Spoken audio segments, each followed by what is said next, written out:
근데 사실 이번 연휴 때는 별 뉴스가 많지 않아. 신문이 안 나왔어요. 네. 그래 별로 볼 게 없었죠. 신문도 안 나오고. 네. 그다음에 다들 이제 명절에는 정치권도 뭐 바쁘고 네, 해가지고 그 헐뜯는 거 외에는 헌법재판관까지 이제는 그 SNS까지 뒤져갖고 뭐 헐뜯고 뭐 이런 얘기 외에는 네, 그렇게까지 뭐 뭐 문영배 재판관이 뭐 누구 팔로우했다 뭐 이런 거 그건가요? 그렇죠. 그러니까 헌법재판관 SNS를 뒤지고 정계선 재판관 뭐 그 동생이 뭘 하고 있다 뭐 이런 이미선 거. 재판관. 이미선 재판관이구나 참. 이 정계선 재판관은 다른 얘기고 이미선 재판관 동생이 뭘 한다 뭐 이런 거 뒤져가지고 막 이제 공격하고 그다음에 민주당에서는 갑자기 이제 뭐 이제 그 명절 앞두고 소위 말하는 비명계 인사들이 뭐 목소리를 높이는 거에 대해서 왜 그래 뭐 이렇게 얘기하고 뭐 이런 거 정도 외에는 정치 뉴스랄 게 뭐 딱히 뭐 지금 뭐 없죠. 그것도 이제 사실 제가 하나하나 좀 정리할 필요가 있을 것 같은데. 문영배 재판관은 저도 패친입니다. 그래요? 네. 만난 적은 없어요. 전화번호도 모르고 뵌 적이 없는 분입니다. 그래서 뭐 그거 패친 맺은 거 가지고 그렇게까지 뭐 얘기할 것인가라고 하는 거고. 이미선 재판관 논란이 제일 황당한 것 같아요. 왜냐면 저도 이제 관계가 있는 거니까. 왜 관계가 있어요? 아니 이미선 재판관님 동생분이 민변 부회장님이에요. 그럼 그러니까 이씨니까 이모 변호사. 네. 근데 아니 이미선 재판관이 재판관 됐다고 그분을 우리가 부회장 시키는 게 아니잖아.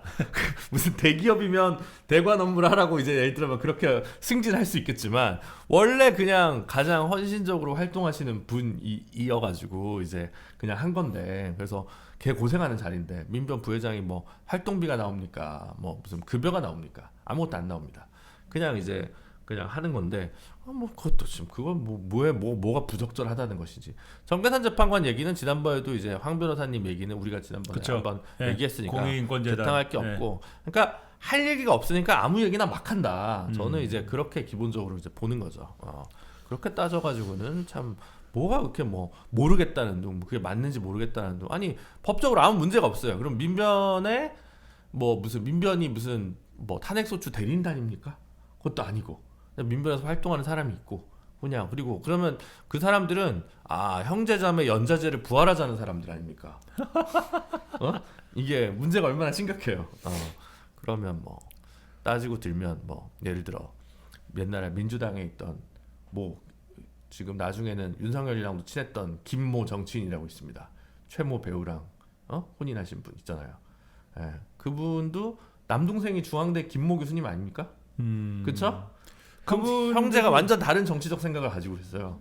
내 실명 토크는 안 할게 여기서는. 아니 이것도 실명을 얘기 안 합니까? 그분들 아버님이 이제 과거에 유명한 이제 김철이라고 하는 정치인이고 그분의 아들들이 지금 한 명은 김한길이고 한 명은 김누리 교수다 이거 아닙니까? 네, 그렇습니다. 뭐예요 이게 뭐 이게 비밀입니까? 뭐? 알겠습니다. 그러니까 완전 다르잖아 생각이 사상이 형제 간에서도 얼마나 그 관계들이 다른데 참 이해할 수 없는 일들이 많이 있습니다. 그러면은 만약에 윤석열 측에서 기피 신청을 할 만한 사유가 되려면은 예를 들면 어느 정도가 돼야 돼요? 가정을 해본다면. 가정을 한다면 이제 그 이미선 재판관님 동생이 있는 사무실에서 탄핵소추 대리인단에 들어가면 문제가 되죠. 사무실에서? 사무실에서 법무법인에서. 법무법인에서? 그러면 문제가 된다? 기피 신청은 해볼 수 있죠. 당연히 그거는.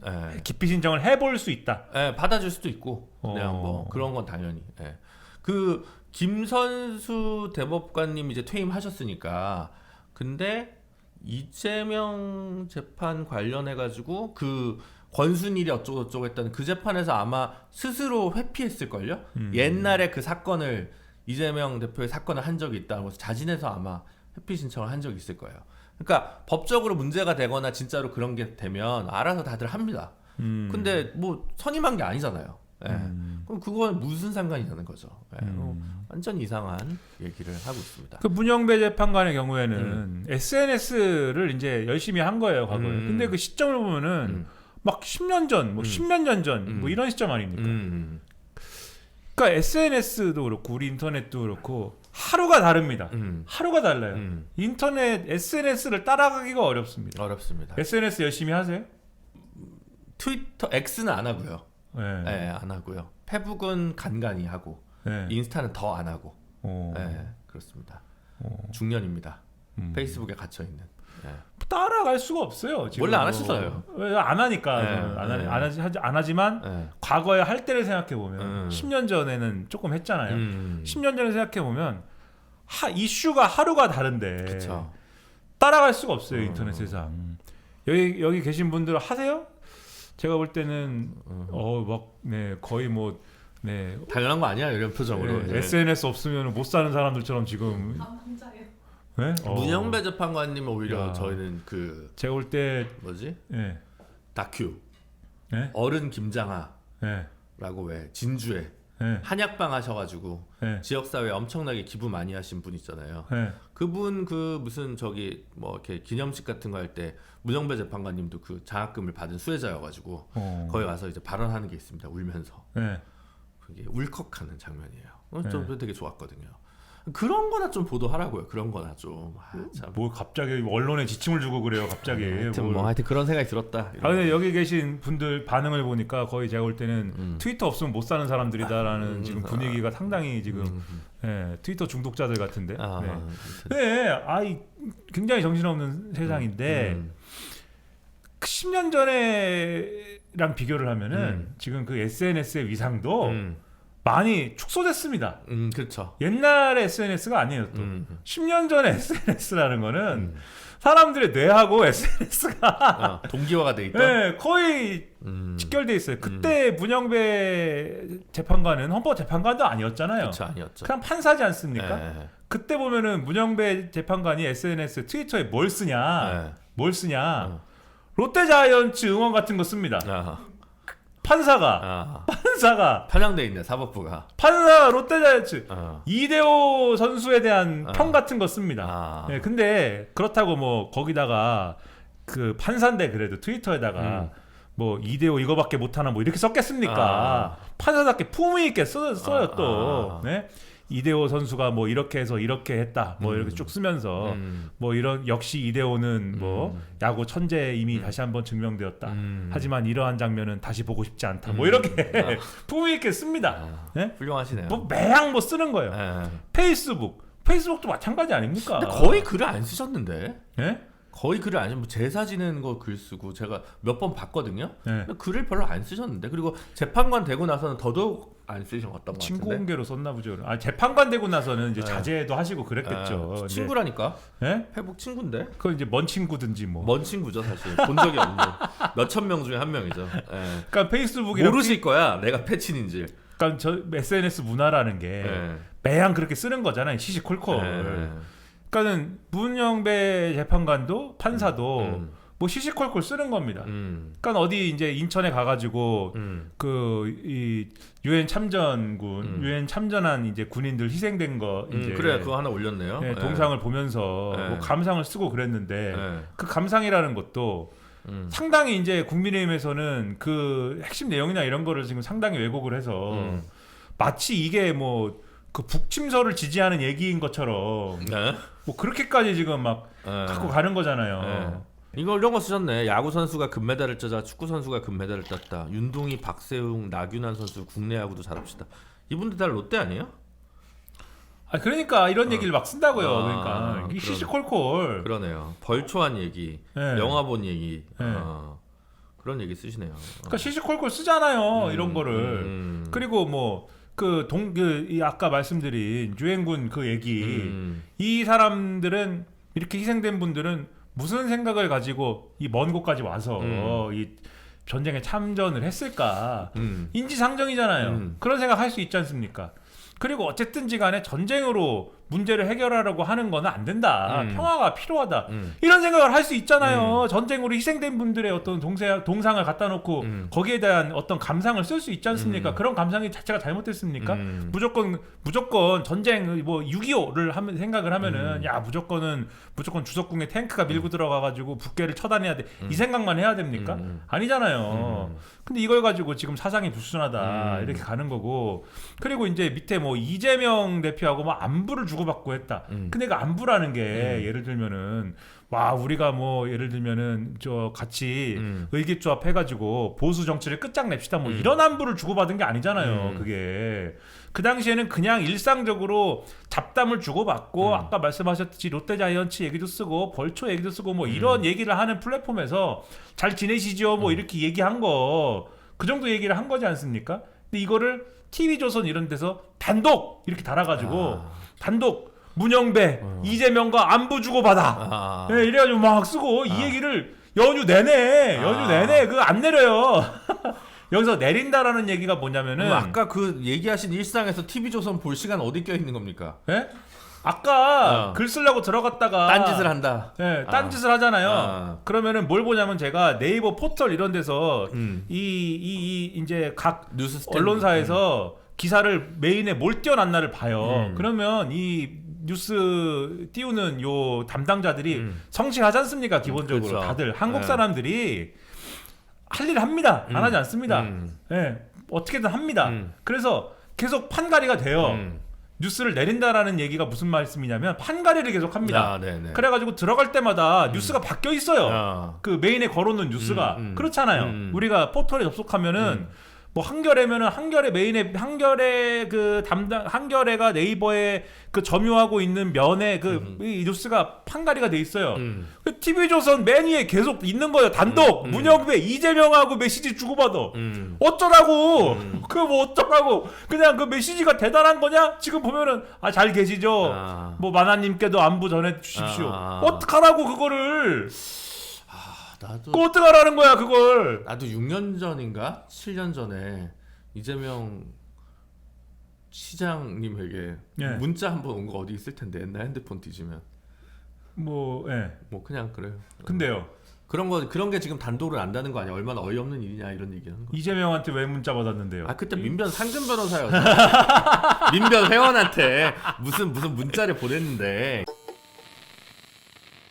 근데 이제 여기서 우려가 되는 건 뭐냐면 계속 이런 식으로 이제 그 쌓아가가지고 헌법재판소가 탄핵 인용 윤석열 대통령 윤석열의 파면을 결정한다 이렇게 됐을 때 인정을 안 하는 거지 않습니까 이걸? 사법 불복 그 재판 결과에 불복하기 위한 빌드업이다. 근데 최근 트렌드는 이렇게 인정을 안 하면 이제 어떻게 하는 겁니까?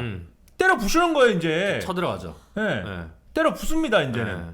헌법재판소 또 때려 부십니까? 이런 게 걱정이 되는 거예요 이제. 그렇죠. 지난주에도 말씀드린 게 쭉 흐름이 예를 들면 극우 유튜브에서 그냥 너무 화가 나 윤석열 구속돼서 너무 화가 나 때려 부수자 해가지고 때려 부순 거면은 그거는 우리 사회가 어떻게 감당을 해볼 수가 있습니다. 우리 사회가 극우 유튜브 왜 그러한 폭력을 선동해? 그거 안 돼. 그래서 이 극우 유튜브 운영자들 다 이제 뭐 이렇게 수사하고 혼내주고 뭐 이렇게 하고 이 메이저 정치하고 이런 아스팔트 정치 분리시키고 이 아스팔트 정치에 대해서 우리 사회가 스스로 정화하고 뭐 이렇게 가면 우리가 어떻게 감당할 수가 있어요. 근데 지금 흐름은 뭐예요? 윤석열 이 사태의 본체이자 당사자인 윤석열이 계속 이러한 이제 극단화되는 이 상황에 땔감을 계속 집어넣습니다. 그렇죠? 헌법재판관들을 못 믿는다. 예? 이거 계속 누가 조장하는 겁니까? 윤석열이 조장하는 거잖아요. 윤석열이 보세요. 헌법재판소를 얼마나 우습게 여깁니까?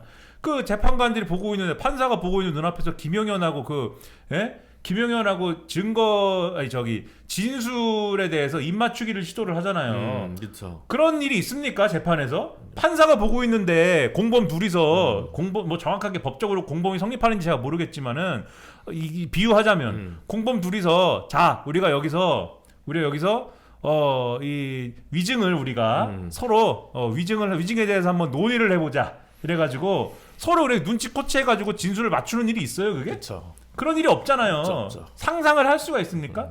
어떻게 그런 일이 일어납니까? 그거 굉장히 이제 신비한 일인데 그게 이제 지난주 목요일 날 있었던 이제 헌법재판 4시간짜리 중에 한 2시간 반 정도가 김용현에 대한 질의응답이었나? 뭐 하여튼 대충 그쯤 됐잖아요. 저도 이제 한 2배속으로 돌려봤습니다. 황당한 장면이 몇 개 있죠. 일단 중간에 질문도 아니고 그냥 자기 의견을 갑자기 윤석열이 얘기합니다. 네. 헌법재판에서 네. 그거 들어본 적이 없는 얘기예요. 네. 그거 갑자기 토론입니까? 그거 아니면 그거는 네. 질의응답을 해야 돼요. 윤석열의 100분 토론. 근데 갑자기 윤석열이 자기 의견을 중간에 얘기해요. 그거는 진짜 대통령이니까 그냥 헌법재판관들이 제지하지 않은 굉장히 특수한 경우다라고밖에 안 보이거든요. 그래서 네. 그런 장면이 한 서너 번 저는 보였고 그걸 네. 일단 제지를 안 했다는 거고 그 다음에 나중에 들통날 거짓말을 계속합니다. 그죠? 네. 예를 들면 지금 문제가 된 게 국무회의에서 종이 쪼가리를 나눠줬다. 네. 라고 이제 김용현은 얘기했는데 지금 나머지 국무위원들은 받은 바 없다. 본 적이 없는 문건이다. 그럼 이제 뭐 투명종입니까? 투명 문건이요? 그거를 이제 얘기하는 말도 안 되는 이제 일이 벌어지고 말씀하신 것 중에 그런 거죠. 뭐 지금 잘 기억이 안 나시는 것 같은데 그때 뭐 이거 어차피 그냥 지나갈 거니까 그냥 뭐 좀 어설프지만 놔두라고 했지 않습니까? 라고 하니까 아 지금 얘기하시는 거 들어보니까 그랬던 기억이 이제 납니다. 라고 이제 김용현이 얘기하죠. 이 부분이 이제 그 유증 짜맞추기 하는 그 대목이라고 이제 지적하신 부분인 것 같고 저는 이제 그 여기서 제일 인상적이었던 거는 상당히 보수적으로 알려진 그 정영식 재판관의 네. 질문이었습니다. 오히려 탄핵소추 대리인단 측은 하나하나 빌드업을 하려다 보니까 하나하나 팩트 파인딩을 하다가 시간이 이제 제한이 좀 있었던 것 같고 정영식 재판관이 이런 거 물어봐요. 그러면 11명이 모였을 때 당신들이 얘기하는 뭐 국민들에게 경종을 알리기 위한 의도 이런 걸 논의한 적 있느냐라고 물어봅니다. 그랬더니 없다고 합니다. 없다고 얘기해요. 그 다음에 국회 질서를 유지하기 위함인데 왜 군이 본청에 투입됐느냐 이런 질문을 해요. 그러니까 오히려 정영식 재판관은 되게 핵심 질문들을 이렇게 딱딱딱 하더라고요. 그래서 이거 보면 굉장히 그 불리할 수밖에 없는 그리고 그 사람들이 계속 말이 안 되는 얘기를 뭐 하냐면 이제 최상목한테 준 그 문건이 이제 뭐 사실은 뭐 긴급 경제 명령을 생각하는 걸로 해서 비상 입법 기구를 이제 그런 식으로 잘못 쓴 거다, 잘못 쓴 표현한 거다라고 얘기를 하는데 거기서도 그러면서 뭐라 그러냐면 아니 자기네가 정말 진지했으면 계엄을 반대한 최상목한테 그 문건을 왜 줬겠냐 이렇게 얘기를 하거든요.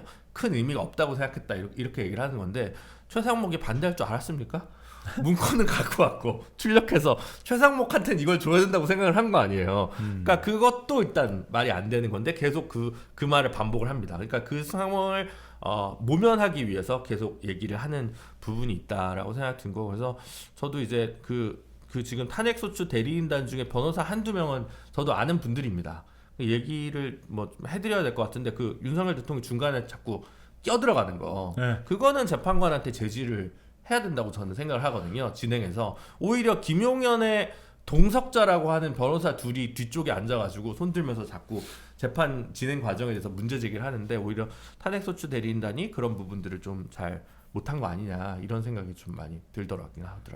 그러니까 이자들이 대놓고 지금 말씀하신 것처럼 윤석열이 유도 신문을 하면 김용현이 맞다고 하고 근데 이걸 또 김용현이 사실 더 유능해가지고 잘 맞춰야 되는데 그렇지도 못하고 또 그렇죠. 그러니까 사실 윤석열의 윤석열의 기존 주장은 포고령 1호에 대해서 원래 윤석열의 주장은 김용현이 잘못 뺏겨왔어요 이거잖아요. 그러면 김용현도 거기 나와서 제가 잘못 뺏겼어요 뭐 이러든지 그래야 되는데 이 정치활동 금지 이런 거 왜 넣은 거예요 하니까 입법활동과 정치활동은 구별된다고 생각한다. 네, 뭐 그런 얘기를 대변을 하고 하죠. 네. 막 그런 말을 하고 그리고 이게 반국가 활동이나 이런 데 악용될 소지가 있기 때문에 이걸 또 이 조항은 필요했다고 얘기한다 또 이런 말도 막 하고 그리고 야당이 반대해갖고 민생 입법을 하지 못했기 때문에 이런 입법은 또 해야 된다 뭐 이런 얘기도 하고 막 이 정당성을 막 강변을 하잖아요. 포고령에 대한 그쵸, 정당성을. 그쵸. 그러면 이제 잘못 베껴온 게 아니죠. 그러니까 이제 이 얘기를 맞춰야 되니까 윤석열이 이제 중간에 끼어들어가지고 자 그럼 그게 기억나냐 장관. 그러니까 당신이 이걸 갖고 왔을 때 내가 자 이것의 위법성이 있겠지만은 실행 가능성이 없기 때문에 이것은 검토를 우리가 일부러 부실이하고 이거 대충했다. 그냥 내버려 두자고 한 거 기억나지 않느냐. 그러니까 김용현이 그렇다라고 함으로써 애초에 잘못 베껴왔어요가 이제 어디로 없어지고 우리가 좀 소홀히 했어요가 됨으로써 사실은 우리는 위법성을 인지하고 있었다가 돼버린 거잖아요. 사실 그 부분도 문제인 게 이제 본인이 썼다고 했는데 썼는지 안 썼는지가 지금 모호하다는 거 아니에요. 그렇죠. 예. 그 뭘로 썼어요? 아니 LG를 썼습니다. 그래서 질문은 노트북으로 썼고 무슨 프로그램으로 썼느냐라고 그러니까는 LG. 네, 한글이냐 워드냐를 질문한 건데 LG. 그럼 LG 말고 프로그램이 뭡니까? 그래서 잘 모르겠습니다. 그럼 본인이 쓴 거야? 한글이랑 워드 정도는 본인들이 기억할 수밖에 없는 걸 텐데 뭘 쓴 걸까요? 아니면 훈민정음을 쓴 걸까요? 근데 이제 그거에 대해서 이제 옛날에 도스 시절에 있긴 있대요 그게. 뭐? LG인지 금성산지가 개발한 그러니까 삼성이 훈민정음이잖아. 네, 그건 이제 근데 윈도우 시절일 거고. LG는 또 따로 있대요. LG가 도스 시절에 개발한 LG 때인지 금성사 때인지 모르겠는데 하나워드라는 게 있어요. 도스 환경에서 돌아가는. 기억하실지 모르겠는데 원래 이제 한글 워드 프로세서도 도스용이었습니다. 그렇죠. 그건 알죠. 네, 그 시절 근데 그거 제가 그 UI를 보니까 그것도 나오기 전인가 이게 싶은 로터스 1, 2, 3라고 알아요? 로터스는 알죠. 그 시절 그 UI인데 이거는. 근데 아무튼 굉장히 고대 프로그래밍 걸로 보이는. 로터스까지는 제가 못 배운 코볼 배우다가 제가 컴퓨터 학원에 프로그래밍 언어고 그거는. 근데 코볼 배우고 나서 로터스를 배운다고 나한테 학원에서 그랬었는데 학원이 좀 이게 대중이 없네요. 로터스는 엑셀의 전신인 거고, 그렇죠? 로터스 1, 2, 3는 아무튼 뭘 배워? 그 전에 뭐 써? GW 베이직이야. 그거는 프로그래밍에 익숙해지기 위해서 이제 초딩들한테 가르치는 이제 아주 기초적인 프로그래밍 언어죠. 근데 아무튼 뭐 그런 말도 안 되는 거를 눈치코치 그다음에 군인들은 280명을 내가 동원을 했는데라고 윤석열이 김용현이 아무 얘기도 안 하는데 아무 말도 안 하는데 280명을 내가 동원을 했는데 280명 280명을 동원을 했는데 자, 내가 영상을 보니까 본청 안에도 있고 밖에도 있고 막 그럽디다. 자, 그러면 280명의 이 요원들은 다 그러면 어디 있었습니까? 그럼 다 코치를 준 거잖아요. 예? 우리가 알기로는 뭐 1,300명인가가 있었는데 군인들은 그게 아니고 280명인데 자, 근데 이 280명이 국회 안팎에 있었다. 자, 국방부 장관이었던 너는 이 280명을 국회 안과 밖에 어떻게 배치했느냐? 이건 다 힌트를 주고 얘기를 해준 거잖아요. 근데 김용현은 국회 안에 다 있었다. 이렇게 그게 아니고 국회 밖에 있었다고 해야지 바보야. 질서 유지를 위해서 한 건데. 그러니까 이게 잘 안 되지만 안 되죠. 보도에는 또 김용현이 문건을 쓰는 걸 본 적이 없다라고 하는 군인들의 또 증언이 이제 언론에 보도도 됐습니다. 그러니까 이제 연휴 지나고 이제 오실 증인들은 윤석열로부터 국회의원들을 끌어내라 라고 하는 거. 요원들을 끌어내라. 네. 과연 그러니까 지금 사실은 그 이진우 뭐죠 여인영 박종근 이런 사람들이 검찰 가서 진술한 거랑 전부 배치되는 발언을 윤이랑 지금 김용현이 한 거 아닙니까? 윤석열이 또 유도 신문한 것은 김용현에게 유도 신문한 것은 자, 내가 당신들에게 지시한 것은 의원을 끌어내라고 한 게 아니고 요원을 끌어내라 이렇게 지시를 뭐 내가 했는지 국방부 장관이 했는지 아무튼 그 지시가 와전이 돼갖고 의원을 끌어내라가 된 것이지요. 이렇게 얘기했더니 김용현이 또 무작정 그렇다. 근데 이게 웃었지만은 이거는 또 나름 빌드업이 있습니다. 왜냐면은 이걸 또 조선일보나 이런 데가 또 야, 이게 그냥 하는 얘기가 아닌 게 라면서 또 쫙 쓴 게 있어요. 기사를 쫙 씁니다. 그 내용을 보면은 그런 얘기지 않습니까? 처음에 그 김명주 의원은 박선원 의원이 특전사를 찾아가잖아요. 영상을 막 찍잖아요. 거기 보면은 처음에 곽종근 특전사령관이 얘기를 했다는 거죠.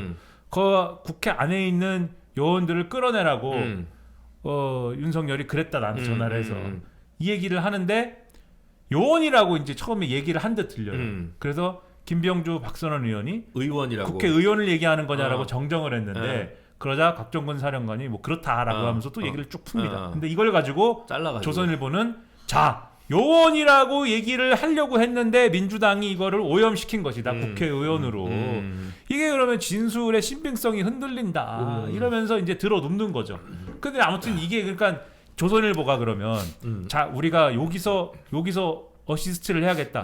이런 거라기보다는 누가 주장을 한 걸 지금 옮긴 거잖아요. 누가 주장을 했겠습니까? 윤석열 측에서 이제 소스를 갖고 온 거죠. 그쵸. 그러니까 윤석열 측에서 이렇게 주장하기 위해서 헌법재판소 탄핵 심판에서 김용현한테 유도신문을 했다 이 얘기인 거예요. 그러니까 원 소스는 윤석열 측이 갖고 있는 거고 이 얘기를 이 주장을 하려고 갖고 있는 것이죠. 그래서 전반적인 주장을 보면 약간 실탄이든 총을 겨눴는데 나를 최대 협박죄로 의율해라.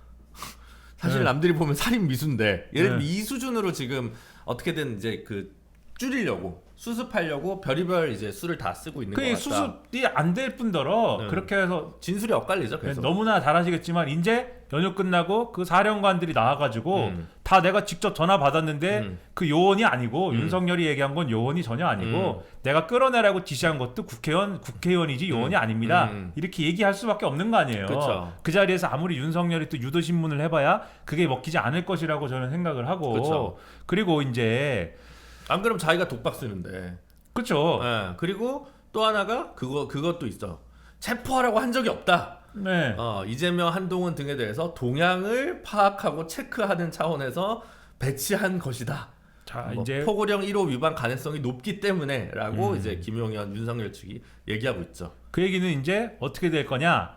그 이제 국정원 1차장을 했던 홍장원 씨 있지 않습니까? 조선일보 이런 데가 또 쫙 쓴 걸 보면 홍장원의 진술이 계속 변했다. 이렇게 써요. 뭐라고 쓰냐? 홍장원 씨가 처음에는 대통령으로부터 체포하라는 지시를 받았다라고 증언을 했는데 근데 또 갑자기 지시를 받은 건 아니고 그 체포 얘기는 방첩사한테 들었다라고 진술을 바꾸고 또 그 얘기가 나중에 가서는 뭐 이렇게 저렇게 또 바뀌었다 뭐 이렇게 쓰는데 제가 그 속보가 나올 때부터 유튜브에서 떠들던 와중이어서 제가 정확하게 기억을 하는데 홍장원 씨의 진술은 바뀐 적이 없어요.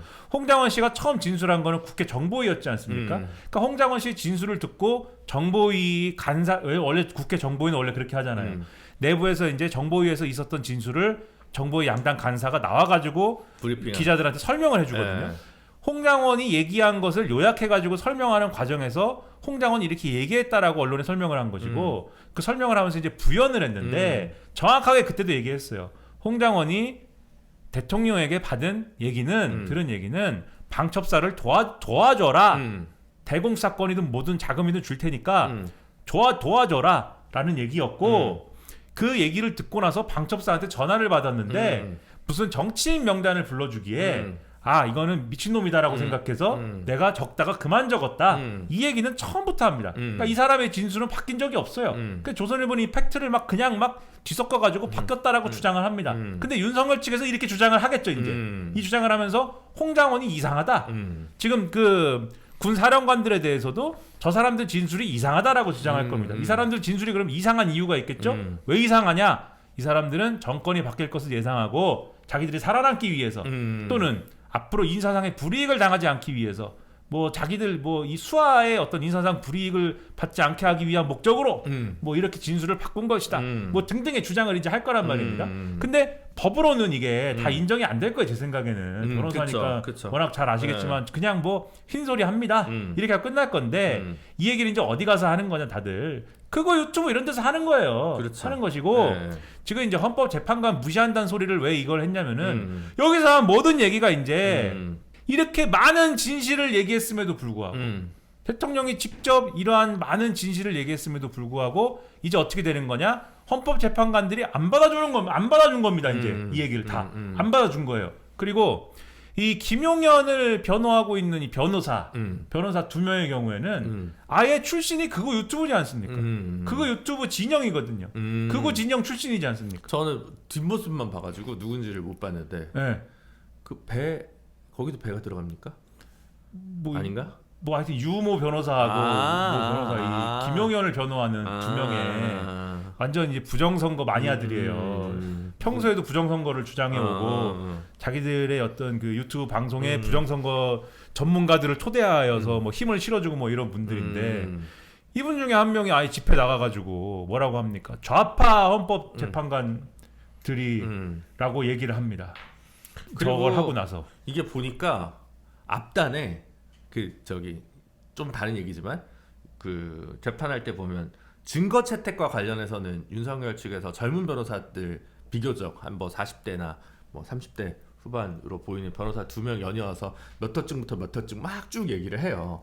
그 사람들은 이제 근데 보면 그냥 정치적인 주장을 하기 위해 증거를 그냥 모아가지고 내는 것 같아요. 그러니까 제가 볼 때는 변론 전략에서 핵심이 아니고 약간 그냥 뭐 이렇게 뭐랄까 보급부대 같은 역할을 하는 것 같고 이제 주심하는 건 어쨌든 좀 그 연식이 있고 이제 법조에서 좀 그래도 이름이 알려진 분들이 주로 나서는데 근데 연식이 있으시다 보니까 돌아가면서 주무십니다. 윤석열 대통령도 중간에 자고 조대현 재판관도 눈 감고 있고 저기 다 눈을 조금씩 한 번씩 감고 있더라고요. 그래서 참 안 됐다, 애쓴다 이런 생각이 좀 들더라고요. 그래서 뭐 많이 보는 광경이긴 한데 뭐 나이 드는 게 죄도 아니고 그렇긴 하지만 어려운 처지에 있는 분들이 헌법 재판관이 좌편향이라고 지금 합니다. 그러면은 이미 그 전조를 우리가 봤잖아요. 윤석열이 공수처는 수사권이 없고 그리고 수사권이 없는데 서울 서부지법이 영장을 내준 게 불법이라고 하고 영장을 내준 걸 집행하는 공수처와 경찰이 다 좌편향이라고 하고 서울 서부지법이 이러한 영장을 내준 이유는 좌파이기 때문이다라고 하고 그거를 극우 유튜브에서는 중국 공산당의 이 음모다라고 하고 그쵸. 그런 것들이 지난주에도 말씀드린 이 개념의 사슬 반대해야 할 대상의 개념의 사슬로 쭉 연결이 되면서 자기들도 뭐라고 그래요 지금 그 극우 집회에 나온 젊은이들 이 교회 열심히 다니는 사람들이 뭐 이런 얘기 하잖아요. 예? 그 극우적 개념의 사슬들이 딱 연결되는 지금 요게 나오지 않습니까 지금. 그러면서 서울 서부지법을 때려 부수러 가지 않았습니까? 그러면 지금도 보면은 윤석열이 여러 진실을 다 얘기했는데 헌법재판관들이 들어주지 않고 그리고 국민의힘은 여기에 장단을 맞추면서 헌법재판관들이 민주당하고 유착이 돼 있다라고 지금 주장을 하고 근데 그거 유튜브에 지난주에도 말씀드린 그 세계관 안에서 민주당은 뭐예요? 중국의 꼭두각시예요. 중국의 꼭두각시고 또 중국의 음모에 의해서 진행된 부정선거에 의해서 특혜를 받은 집단이고 그렇지 않습니까? 특혜를 받지 참. 중국의 부정선거에 의해서 당선이 됐으니까 지금 이 사람들이 죄다 이유가 있겠죠 그게. 그러니까는 이자들이랑 연결된 헌법재판관들이 윤석열의 정당한 권력을 지금 뺏는 거죠. 그리고 그거를 누구한테 갖다 바친다? 민주당 이재명한테 갖다 바치는 거죠. 그런 일들을 헌법재판관들이 했다. 그러면 이것은 극우 유튜브의 세계에서 뭐냐? 반역이다. 이것이 곧 반란이다. 이것이 내란이다. 이렇게 되고 그러면 이 내란 세력을 진압하기 위하여 극우 유튜브는 무엇을 하는가? 국민 저항권을 발동한다. 그래가지고 이제 헌법재판소로 이제 가는 것이 아니냐. 근데 이게 걱정이 되는 거예요 이게. 그러면 이게 그냥 아까도 말씀드렸죠. 그거 유튜브끼리 그런 일을 하면은 때려잡으면 됩니다 우리가. 그런데 지금 뭐가 껴있다고요? 이 사태의 주범인 윤석열과 집권 여당인 국민의힘 이 나라에서 보수 정치의 한 축을 이루고 있는 예? 뭐 새는 좌우의 날개로 난다 뭐 이런 얘기도 과거에 있었는데 이 나라 메이저 정치의 한 축을 이루고 있는 국민의힘이 여기 딱 껴서 이제는 조기 대선도 치러야 되잖아요. 조기 대선도 하나의 축일 거 아닙니까 국민의힘이. 여기 껴가지고 있어야 되는 국민의힘이 이 큰 하나의 덩어리의 한 축을 딱 이루고 있다. 이 점은 상당히 우려할 수밖에 없는 지난주에 파시즘 얘기했나요? 그러한 흐름으로 막 돌진하는 그러한 데 동력을 또 실어주는 이러한 힘든 상황으로 간다 또. 이게 지금 이제 금요일날 나갈 테니까 그 다음 주 그러면 언제지? 월요일인가? 특별 선고일이 헌재가 잡혔죠? 2월 3일 마은혁 재판관 관련 권한쟁의 심판 선고기일을 잡지 않았습니까? 난리 칠 겁니다 또. 그래서 이게 먼저인데 생각보다 빨리 잡았어요. 헌재 의지가 되게 굳건하다는 거죠. 저는 그냥 2월 기일 평소대로 잡을 줄 알았더니 그게 아니라 그냥 이거는 쉬운 거니. 그러면 이제 연휴 때 어떻게 했습니까? 연구관들이 글을 열심히 썼겠죠. 그래서 이제 결론이 빨리 나올 것 같다라는 생각이 들고 그렇게 됐을 때 이제 최상목이 바로 또 임명할 거냐 안 임명할 거냐 이거 가지고 또 난리를 치겠죠. 그렇게 됐을 때 또 이제 제재 수단이 어떻게 되느냐라는 이제 또 법적 쟁점이 뭐 당연히 이제 그거에 기속되는 행정행위를 해야 되는데 헌법재판소의 판단이 있음에도 임명을 안 할 수 있다. 안 하면 어떻게 될까? 오. 그렇게 되면 다시 또 탄핵 사유가 되나? 오. 야, 이 복잡한 또 이제 뭐가 이제 어떻게 될지. 아니 탄핵 사유겠죠. 탄핵 사유이긴 한데, 네. 그러니까 정확히 말하면 탄핵 소추의 사유가 되게 되는 거죠 다. 네. 그리고 헌재 말 안 들었는데 헌법에 중대한 위반이 되겠죠. 그럼요. 그럼 탄핵도 또 인용되겠죠. 정말 탄핵에 탄핵. 근데 이제 그런 부분이 법적인 쟁점이라고 하면 정치적으로는 이게 정치적인 계속 이게 빌드업을 해나가는 건데. 예를 들면 나경원 이런 사람들이 이 마은혁 임명 문제에 대해서 벌써 뭐라고 합니까? 좌파 중에 좌파 마은혁에 대해서 헌법재판소가 이것은 임명해야 된다라는 판단을 내리는 순간 그것은 좌편향이라는 점을 스스로 고백하는 것이나 다름이 없다라는 취지로 또 지금 막 대놓고 주장을 하잖아요. 그분은 왜 그러실까? 왜 그러실까도 왜 그러실까인데 지금 집권 여당인데 헌법재판소를 좌파라고 하는 거예요 지금. 자기네가 임명한 사람이 더 많잖아. 그러니까 우리 언론의 분석 결과 헌법재판관들의 2년 분석 결과는 5대 3이라는 거 아닙니까? 진보 대 보수.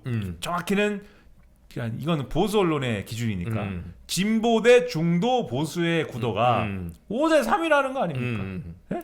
사실은 이미선 재판관은 그 스윙보터예요. 제가 주요한 결정 사례를 보면 요럴 때는 진보적이고 어쩔 때 아니고 그래서 사안마다 좀 판단이 달라요. 그럼 김준우가 보는 헌법재판소 2년 구성 몇 대 몇입니까? 2대 2대 이거 복잡하네. 2대 2대 4. 네. 2대 2대 4. 4는 보수, 2는 스윙보터, 2가 진보. 저는 그렇게 보죠. 근데 이제 마은혁 재판관이 오면 3은 되겠죠. 그러면 이제 범진보 플러스 중도까지 해봐야 5입니다.